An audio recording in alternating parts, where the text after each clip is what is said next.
Does this look familiar? If so, you've probably got a parasitic battery drain, and I'm going to show you how to find the cause. First off, open all your doors, then push in all the locks. This is going to let us see if the parasitic drawer is coming from the locks. Then you need to take your keys as far away from the car as possible, and then leave the car for a couple of hours. We're going to take our voltmeter, we're going to set it to 20 volts, and we're going to check the voltage of the battery.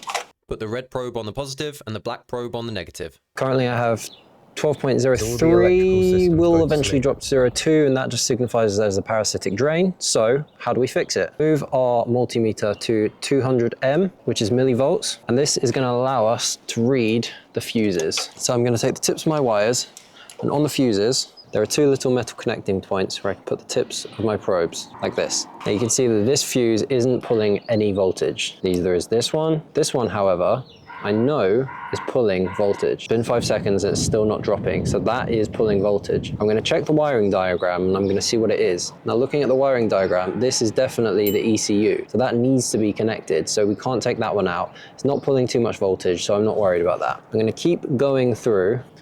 That's pulling 0.8 volts, which is quite a lot, and it's only a 15 amp fuse. So I'm going to see what that one is, because that might be the source of our problem. So it looks like this one is the indicators and the hazard lights. I've disconnected it, and I'm going to leave it on the side, and I'm going to leave the battery connected and see if it continues to drain down. If it doesn't, then we know we've solved the problem. If it does, then there could be another one, or this one wasn't the problem. So we'll just have to keep working through them, but that could potentially be it. This is a super useful chart, and I'll put a link to it in the description. All you need to do is find your fuse. So for me it's 15 amps. Then I need to find my draw, which is 0.8.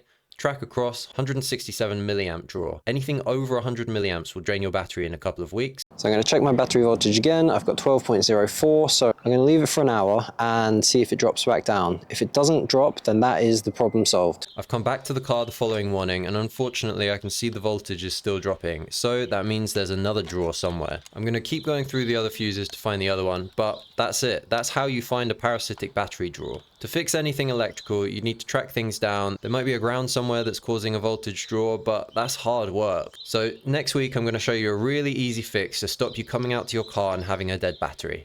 Thanks for watching. Don't forget to like and subscribe, and I'll catch you next week. Bye.